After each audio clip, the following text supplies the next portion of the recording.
For today's video mga kalods, no, magluto tayo ng gulay mga kalods na may kasamang munggos at saka okra at saka talong. Yan mga kalods. Napakasarap to mga kalods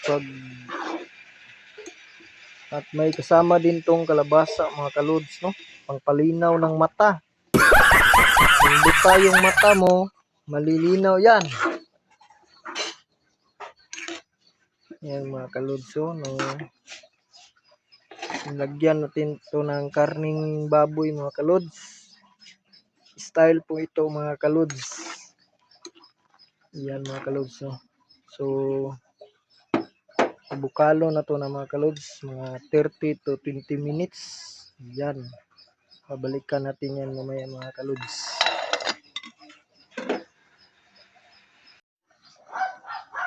So mga kalods, no, nibukal naman atong ukban mga kalods kay atong ilunod ang atong okra. Yan ang okra mga kalods.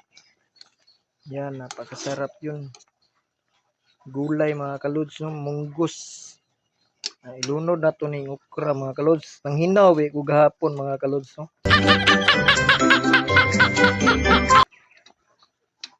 Fresh kayo ang atong gulay karon, no, para lunch time. Oh my God! Wow! Takpan na natin to mga kalods at mamaya timplahan natin ng asin at saka bitsin mga kalods, no. So takpan natin mga kalods, babalikan natin yan mamaya mga kalods. Mga 10 to 15 minutes. Medyo humok-humok na ng okra. Yan mga kalods. So ito na mga kalods, no, at ano na to mga kalods, at ang kurawon mga kalods, o okay na ba jud ang okra ang atong gilunod ganina mga kalods. So medyo humok-humok naman siya mga kalods. So ato ning ilunod ang ato ang tawag ganina galay. Man siya tinangkong mga kalods.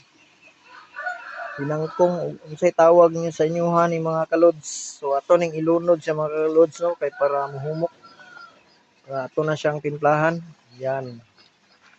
Medyo madami to mga kalods. Hiningi lang natin to kay Tatay Julio. Yung sa amin mga kalods, no, libre lang.